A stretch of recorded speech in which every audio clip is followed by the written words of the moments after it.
Hello students, welcome back to my channel that is smart studies. तो अभी आप लोगों के एग्जाम स्टार्ट होने वाले हैं। एग्जाम आपके बोर्ड के एग्जाम जो होने वाले हैं उनके लिए मैंने कुछ बच्चों के मेरे पास कमेंट आए थे कि मैम जो है इम्पोर्टेंट क्वेश्चंस के लिए वीडियो बनाई है। तो मैं आज आपको वही इम्पोर्टेंट क्वेश्चंस के बारे में बताने वाली हूँ 10th पे बेसिस पे, जो कि आपके बहुत ज़्यादा इम्पोर्टेंट है और आपके हमेशा एग्जाम में आते ही आते हैं। तो मैं ये सारा कुछ आज आपको पूरा डिस्कशन करूंगी यहाँ पे इसके बारे में कि कौन कौन से चैप्टर्स हैं आपके बायोलॉजी के जो आपके मेन चैप्टर आते हैं 10th क्लास में, that is the life process वाला एक बहुत इंपॉर्टेंट चैप्टर है।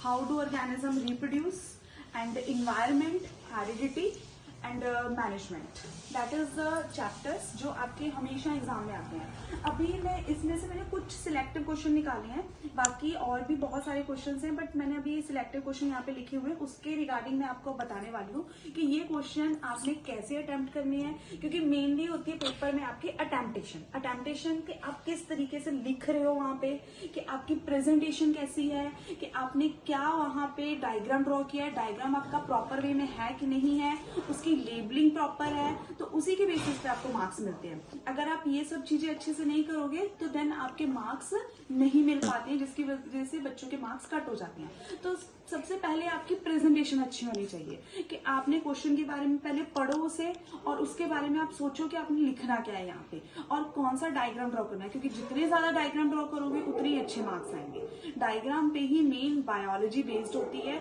और उसी के बेसिस पे आपको आंसर्स जो होते हैं वो भी बहुत अच्छे से लर्न हो जाती है, प्लस उसी के बेसिस पे आपको मार्क्स भी बहुत अच्छे मिलते हैं। तो आज मैं यहाँ पे आपको फर्स्ट क्वेश्चन, जो कि कल भी मैंने आपको एक मोनोहाइब्रिड क्रॉस करवाया था जेनेटिक्स का, तो ये हेरिडिटी से रिलेटेड क्वेश्चन है। What is genetics means genes के बारे में पूछा गया है। मतलब इंटरनल, मैंने बताया था कि फादर ऑफ मेंडल जो था that is the father of genetics. Mendel is the father of genetics, जिसने हमें जीन्स के बारे में बताया।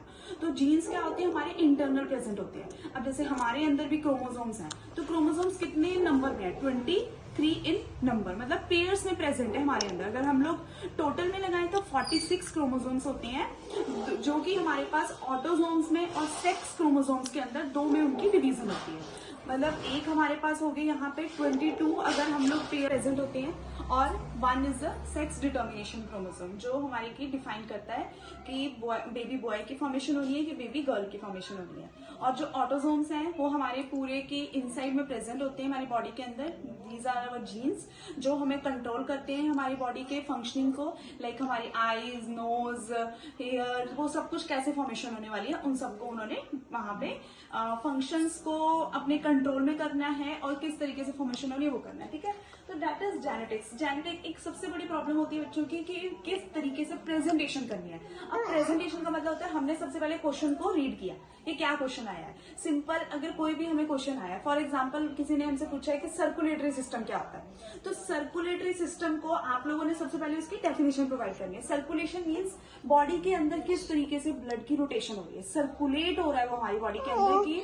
बॉडी हमारी यहाँ से हेड से टो तक सर्कुलेशन होती है। ठीक है, तो फिर उसके बाद हम उसका डायग्राम ड्रॉ करेंगे। हार्ट का डायग्राम हो गया, फिर हार्ट के डायग्राम की हम एक्सप्लेनेशन प्रोवाइड करेंगे कि किस तरीके से हमारी बॉडी के अंदर कहाँ कहाँ पर ब्लड सर्कुलेट हो रहा है, हमारा हार्ट कैसे पंपिंग कर रहा है। उसके बाद हम कंक्लूजन लिखेंगे, दैट इज अ प्रेजेंटेशन। कि सबसे बड़ी बात होती है प्रेजेंटेशन नहीं आना ना, प्रेजेंटेशन की वजह से हम लोग वहां पे ये नहीं कर पाते हैं कि कैसे हम लोग वो क्वेश्चन को अटेम्प्ट करें, जिसकी वजह से हमारे मार्क्स कट हो जाते हैं। तो मेनली क्या होता है कि हमारी प्रेजेंटेशन अच्छी हो, हमारा रिटर्न वर्क अच्छा हो, डायग्राम अच्छे हो, और डायग्राम के जो हमने लेबलिंग की है वो सबसे बेस्ट होनी चाहिए, तो जिसके हमें इजीली मार्क्स मिल जाते हैं।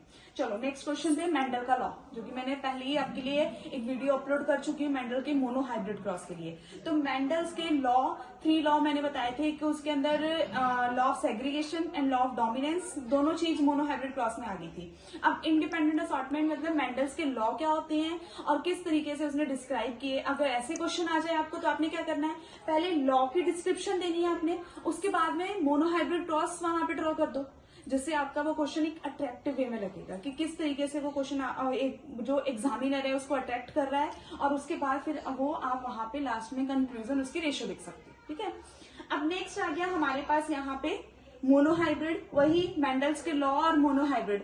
अगर हम लोग लॉ के बारे में यहाँ पे क्वेश्चन आता है तो लॉ के बारे में लिखो और उसको आप वहां पे क्रॉसेस के अकॉर्डिंगली भी लॉ को समझा सकते हो, या फिर सिंपल अगर आपको मोनोहाइब्रिड क्रॉस आ जाता है तो क्रॉस को भी समझा सकते हो आप यहाँ पे। ठीक है, अब नेक्स्ट है डीएनए। अब डीएनए क्या होता है? हमारे डीएनए मतलब इसमें हमारा जो ये क्वेश्चन है डीएनए का आता है, एक तो सबसे पहले हाउ डू ऑर्गेनिज्म रिप्रोड्यूस, मतलब ऑर्गेनिज्म की रिप्रोडक्शन कैसे हो रही है। ये उस चैप्टर का क्वेश्चन है कि ऑर्गेनिज्म कैसे आगे न्यू जनरेशन की प्रोडक्शन कर रहे हैं, तो उसके लिए डीएनए इज वेरी नेसेसरी। तो डीएनए की इंपॉर्टेंस क्या होती है, किस तरीके से ये हेल्प कर रहा है आगे फर्दर जनरेशन में ट्रांसफर होने के लिए, क्योंकि जो डीएनए होता है ना वो एक जगह, मतलब हम लोग बोले कि अगर मैं हूं, अगर मेरा डीएनए नेक्स्ट कॉपी होके आगे आने वाली जनरेशन के अंदर ट्रांसफर हो जाएगा। ठीक है, अब मेरे पास में डीएनए है, वो कहां से आया? मेरे पेरेंट्स के थ्रू आया, तो that is the transformation of the DNA. तो डीएनए के बिना हमारी बॉडी का सर्वाइवल पॉसिबल नहीं है, तो दैट इज द डीएनए। तो ये डीएनए वाला क्वेश्चन जो है ना, हाउ डू ऑर्गेनिज्म रिप्रोड्यूस, बहुत इंपॉर्टेंट क्वेश्चन है। इसमें क्या होता है ना, डीएनए के बेसिस पे बहुत सारे क्वेश्चन आते हैं, इवन +2 के बेसिस पे ये पूरा चैप्टर है, मॉलिक्यूलर बेसिस ऑफ इनहेरिटेंस, जिसमें यहाँ पे डीएनए कैसे बन रहा है, रेप्लिकेशन कैसे हो रही है, आरएनए का क्या प्रोसेस है, ट्रांसक्रिप्शन क्या है, ट्रांसलेशन क्या है, इसके रिगार्डिंग भी मैंने +2 की क्लासेस भी स्टार्ट करनी है नेक्स्ट, कि डे बाय डे मैं आपको पूरे के पूरे चैप्टर्स की वीडियो बना के यहाँ पे डालूंगी, आपको समझाऊंगी एक इजीएस्ट वे में। ठीक है, अब नेक्स्ट है, ये भी बहुत इंपॉर्टेंट क्वेश्चन है, ये हमेशा एग्जाम में आता है 10th के, how sex determination in human, how sex determination in human के अंदर किस तरीके से सेक्स का डिटर्मिनेशन होता है। अब ह्यूमंस के अंदर सेक्स का डिटर्मिनेशन अभी मैंने बताया था कि डिपेंड करता है सेक्स क्रोमोसोम्स के ऊपर।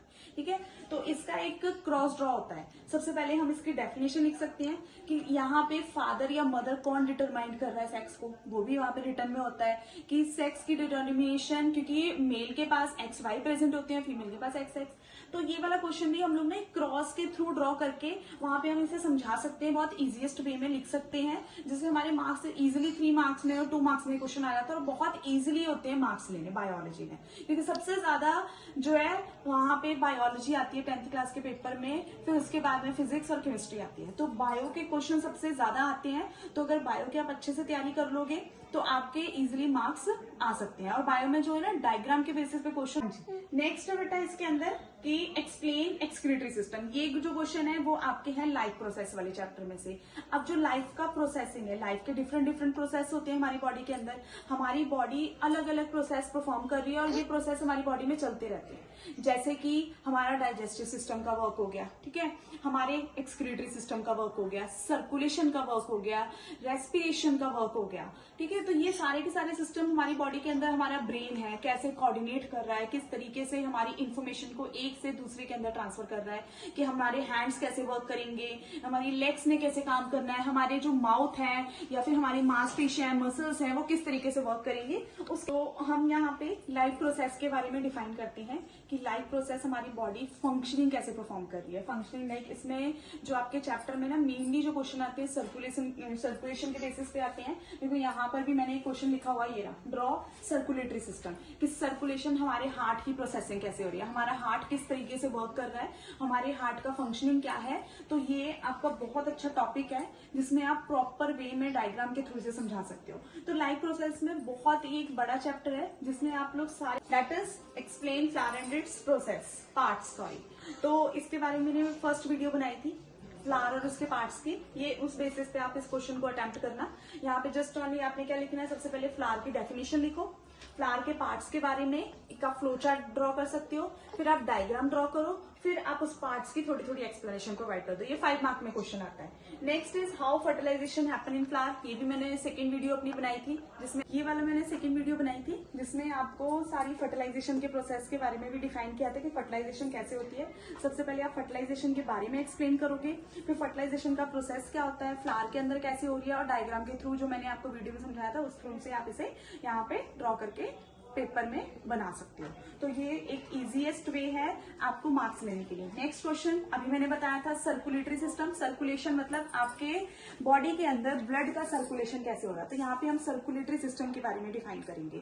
तो इसका एक डायग्राम होता है जिसके थ्रू हम इजीएस्ट वे में बता सकते हैं कि कैसे सर्कुलेशन पॉसिबल है हमारी बॉडी के अंदर, कि ब्लड का सर्कुलेशन हमारे पूरे पार्ट्स के अंदर कैसे सर्कुलेट हो रहा है। ठीक है, नेक्स्ट है explain the role of ozone layer, ये इन्वायरमेंट वाले चैप्टर में से है। इन्वायरमेंट में से भी आपको 3 या 5 मार्क्स के क्वेश्चन आ जाते हैं। तो यहाँ पे इन्वायरमेंट में कि क्या चल रहा है इन्वायरमेंट में हमारे आसपास, इन्वायरमेंट हमारे लिए क्यों जरूरी है, इन्वायरमेंट के कौन कौन से यहाँ पे पार्ट्स प्रेजेंट होते हैं, इन्वायरमेंट के अंदर लिविंग ऑर्गेनिज्म कैसे प्रेजेंट है, वो कैसे वर्क कर रही हैं, किस तरीके से हम इन्वायरमेंट में सर्वाइव कर पा रहे हैं, वो सारे क्वेश्चन हो गए। ठीक है, अब ओजोन लेयर मतलब हमारी जो प्रोटेक्टिव लेयर है उसके बारे में बताना कि हम अपने इन्वायरमेंट को कैसे बचा सकते हैं। इसमें ना जनरल क्वेश्चन आते हैं इन्वायरमेंट के बेसिस पे कि जनरली आप अपने इन्वायरमेंट को आपने क्या काम करना है, अपने इन्वायरमेंट को बचाने के लिए क्या कर सकते हो, अपने स्कूल्स में, अपने घरों के आसपास, अपने प्लांट्स को कैसे आप कर सकते हो, वो सारे इन्वायरमेंट के बेसिस पे क्वेश्चन आते हैं। ठीक है,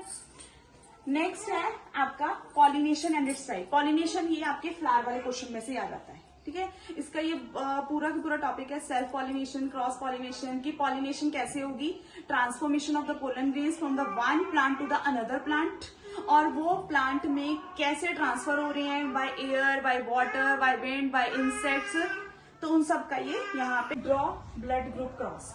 अब ब्लड ग्रुप क्रॉस क्या होते हैं, हमारे अंदर ब्लड ग्रुप कैसे प्रेजेंट है, वो जो ब्लड ग्रुप है उनकी डिस्ट्रीब्यूशन कैसे हो रही है, कि हमारे अंदर ब्लड ग्रुप कैसे फॉर्मेशन हो रही है। ठीक है, इसका ये बहुत अच्छा और इजी क्रॉस है, बहुत इंटरेस्टिंग क्रॉस है, जिसमें हम फाइंड आउट भी कर सकते हैं कि हमारे फादर और मदर के अंदर कैसे जीनोटाइप हो सकती है, किस तरीके से जो ब्लड ग्रुप है वो नेक्स्ट जनरेशन में ट्रांसफर हो रहा है, हमारे अंदर ब्लड ग्रुप की फॉर्मेशन कैसे हो रही है। Next is the nervous system control and coordination वाले चैप्टर में से है ये क्वेश्चन कि कंट्रोल मतलब हमारे ब्रेन है, ब्रेन के अंदर नर्व्स प्रेजेंट होती हैं, जो नर्वस सिस्टम होता है वो नर्वस सिस्टम हमारे किस तरीके से कनेक्शन कर रहा है, मतलब हमारी बॉडी को कोऑर्डिनेट कर रहा है फ्रॉम, मतलब हमारी बॉडी जैसे हमारे सिग्नल्स हैं वो ट्रांसफर हो रहे हैं, ट्रांसफर सिग्नल्स ऑफ ट्रांसफॉर्मेशन। अगर हमारे अंदर कंट्रोल एंड कोऑर्डिनेशन नहीं होगा हमारी बॉडी में, तो हम लोग इजिली अपनी बॉडी को कनेक्ट नहीं कर पाएंगे। That is control and coordination chapter, जिसमें से आपको क्वेश्चन आते हैं। ये आपके इंपॉर्टेंट क्वेश्चंस हैं अभी, जो आपको board exam point of view से बहुत इंपॉर्टेंट है। थैंक यू सो मच, और इसी तरीके से मेरे चैनल को लाइक, शेयर एंड सब्सक्राइब जरूर करिएगा और वॉच जरूर करिएगा। और भी आपको कोई भी क्वेरी वगैरह हो या फिर आपने कोई टॉपिक समझना हो तो मेरे कमेंट सेक्शन में लिख सकते हैं। Thank you.